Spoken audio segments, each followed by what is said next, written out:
사람들은 누구나 행복하기를 원합니다. 그리고 행복하기 위해 굉장히 열심히 살죠.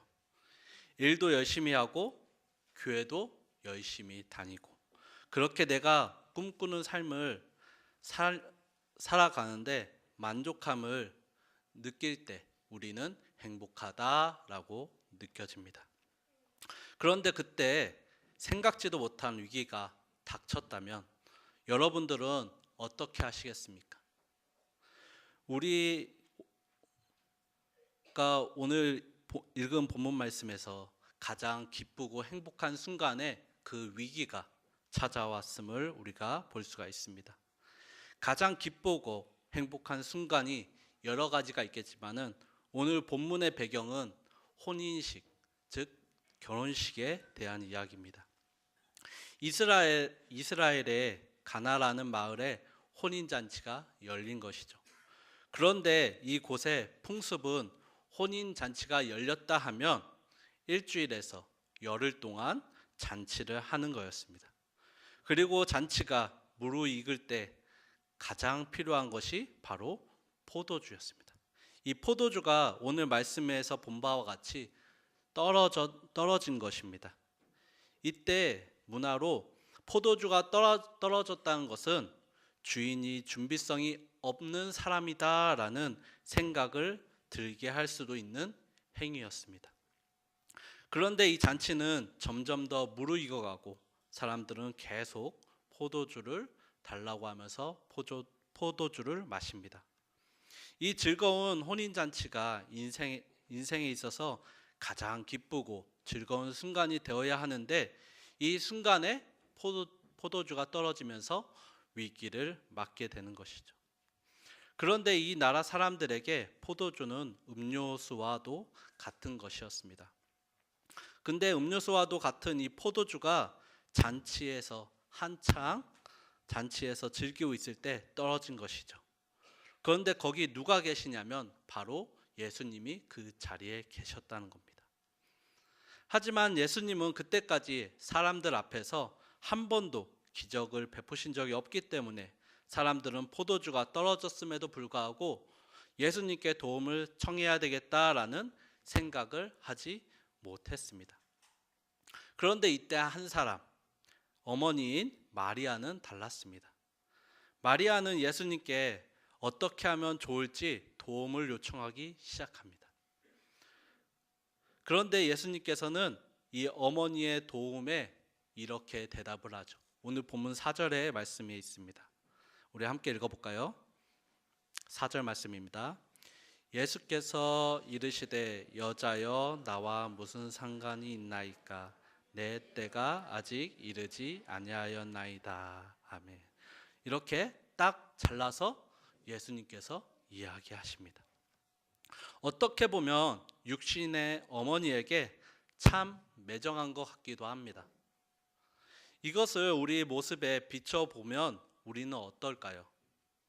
우리도 때로는 위기를 만나서 하나님 앞에 열심히 기도하고 또 기도하는데 아무 응답도 없고 상황은 똑같을 때 많지 않습니까?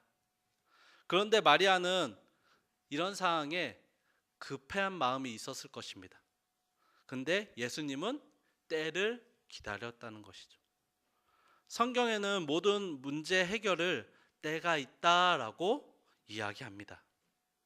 즉 하나님의 시간표와 우리의 시간표에는 차이가 있다는 것이죠.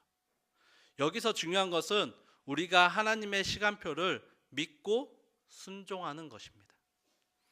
나는 다급하고 나는 당장 이루어져야 하고 나는 지금 아니면 안 될 것 같은데 아무 일도 일어나지 않고 기도해도 아무 응답이 없을 때 우린 이렇게 이야기하죠.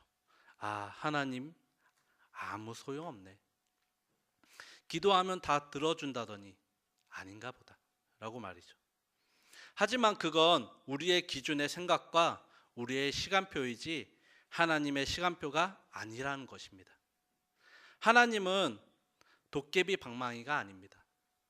기도만 하면 나는 가만히 있어도 갑자기 기적이 일어나는 것이 아니라 내가 믿고 순종하고 기다릴 때 기적이 일어난다는 것이죠. 여기서 대단한 것은 마리아가 급해서 때를 기다리지 않고 예수님을 재촉한 것이 아닙니다. 어머니 마리아가 예수님의 이런 말을 듣고도 기분 나빠하지 않고 기다렸다는 것이죠.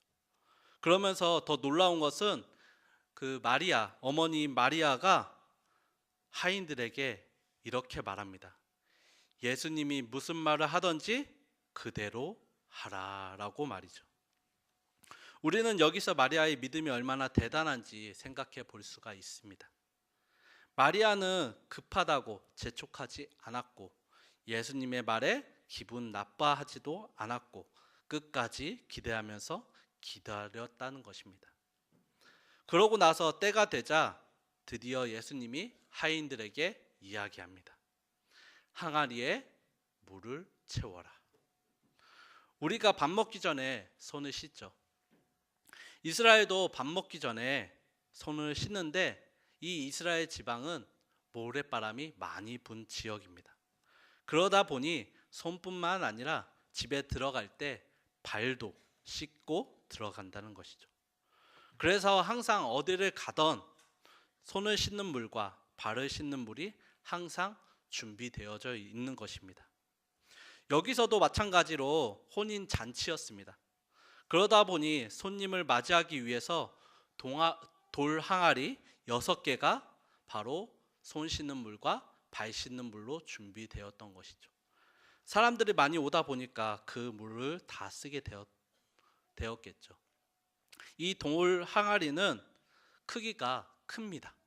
1.5리터 페트병으로 50개 정도 물을 부어야지 한 항아리가 차는 크기의 항아리였습니다. 그런데 이 항아리에 하인들은 예수님의 말에 따라서 물을 채우기 시작합니다. 그 많은 항아리에 그 많은 양을 하인들이 채우려고 하면 얼마나 힘들었겠습니까?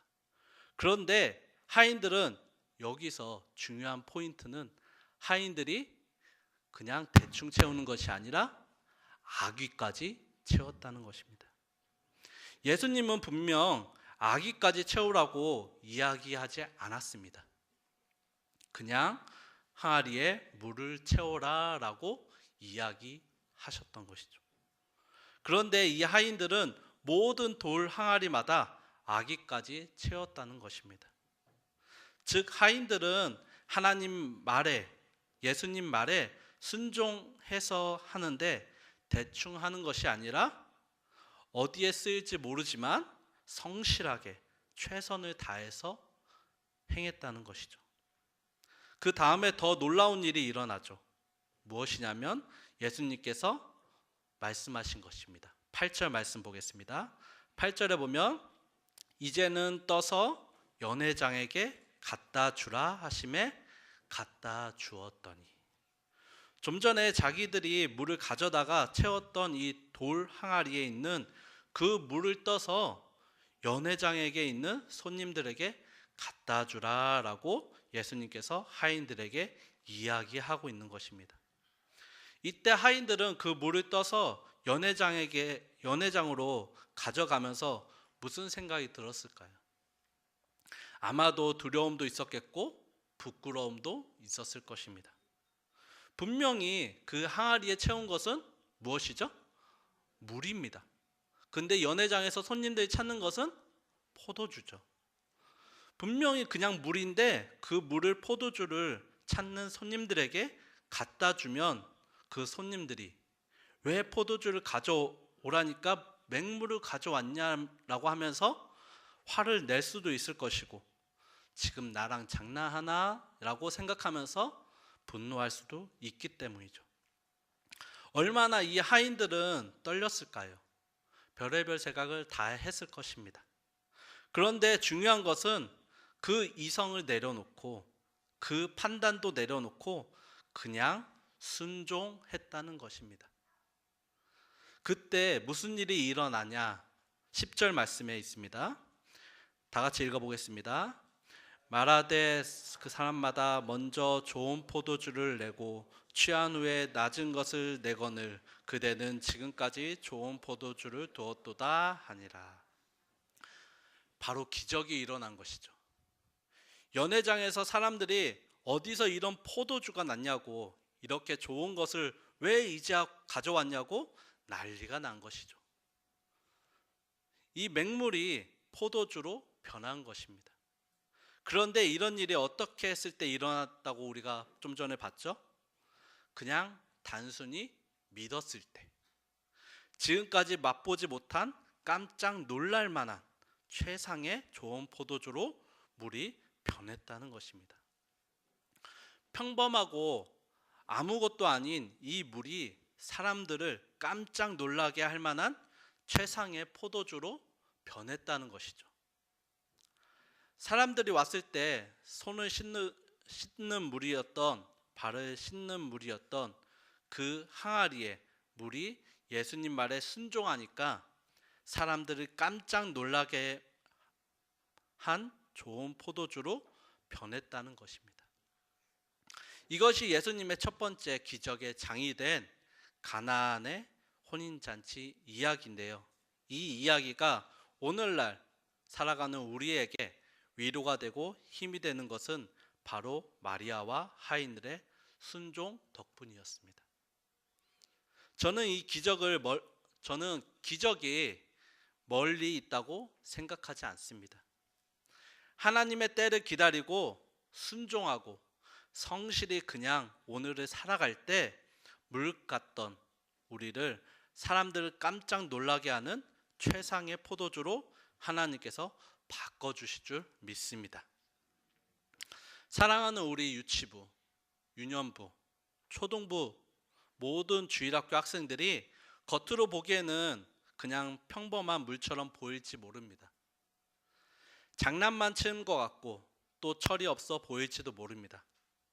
그러나 이 아이들이 하나님의 과정 중에 있고 하나님의 때를 기다리고 있는 사람들을 깜짝 놀라게 하는 최상의 좋은 포도주들임을 우리는 믿습니다. 여러분들은 라면 끓일 때 어떻습니까? 처음에는 물을 넣었는데 일정 시간이 지나면 끓기 시작하죠. 근데 신기한 것은 똑같은 물로 끓였는데 어떤 것은 이만큼의 물이 튀어오르고 어떤 것은 이만큼의 물이 튀어오른다는 것입니다. 저는 우리 주일학교 어린이들이 세상의 방법대로 돈을 믿지 않고 백을 믿지 않고 머리를 믿지 않고 그냥 예수님 믿었더니 겉보기에는 그냥 물일 줄 알았던 하나님의 때가 되니까 이만큼 튀어오르는, 그래서 사람들을 깜짝 놀라게 하고 감동시키는 최상의 포도주가 되는 기적을 꿈꿉니다. 그렇다면 우리는 지금까지 필요한 것을 무엇일까요? 우리에게 지금 필요한 것은 무엇일까요? 마리아와 하인들이 했던 오늘을 믿음으로 살아가는 아름다운 성실과 순종일 것입니다. 우리의 머리로 이해가 가지 않고 당장 급하고 눈에 안 보여도 오늘을 믿음으로 살아가는 것, 그런 성실과 순종 말이죠. 그렇게 하였을 때에 하나님의 때에 사람들을 감동시키는, 세상에서 하나님의 향기를 뿜어내는 최상의 좋은 포도주로 저와 여러분들이 변화되기를 간절히 소망합니다.